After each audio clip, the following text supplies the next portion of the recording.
We're at a precipice in terms of the Capitol's health. It's nearing its 100th birthday. If we don't undertake some major restoration and repair work, we could undergo what we call demolition by neglect.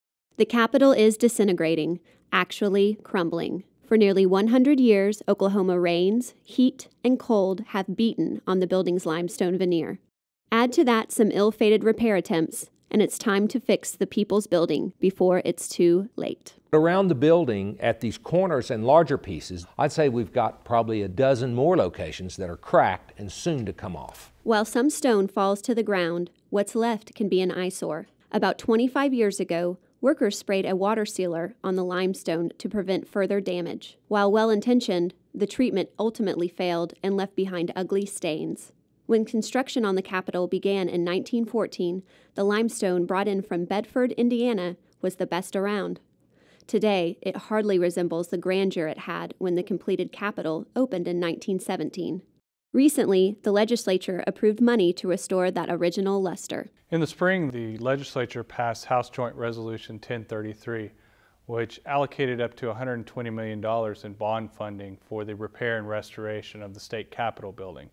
Since that time, the Office of Management and Enterprise Services has gone about the process of starting the work on the exterior of the building. To begin, Oklahoma hired the firm of WJE Associates to inspect the Capitol's exterior. I like to refer to us as building doctors.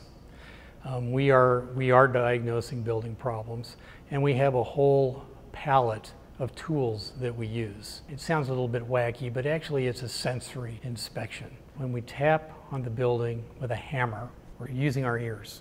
When we were rappelling down the side of the building, all of the inspectors had an iPad, and they can take notes. They're using notes that they can choose from, and they can point to a certain area, and they can say spall, crack. Spalling is when the face of the stone becomes dislodged and it falls to the ground. We do know that we're having an issue with the corrosion of steel anchors. When steel corrodes, it expands and it explodes the stone. And the stone breaks off in we call it a half moon spall. It just pops out. Work on the Capitol's exterior is expected to begin in the spring. Restoration on the interior should begin the following year. The legislature's guidance and the inspection will save Oklahoma money and make exterior restoration safer and quicker. On the exterior of the project, the priorities are to shore up the facade, to make sure that all of the water infiltration that is occurring now, we can cease that as much as possible. To make sure that we clean up the stone, to make sure that the stone is properly set so that it doesn't pose any more risk to the public. So what we're doing is restoring something we cannot afford to replace, to make sure that 100 years from now, our grandchildren's children can come to this beautiful building. We hope that in another 100 years, they look back and are as proud of us as we are the men who made the sacrifice in 1917 to build it.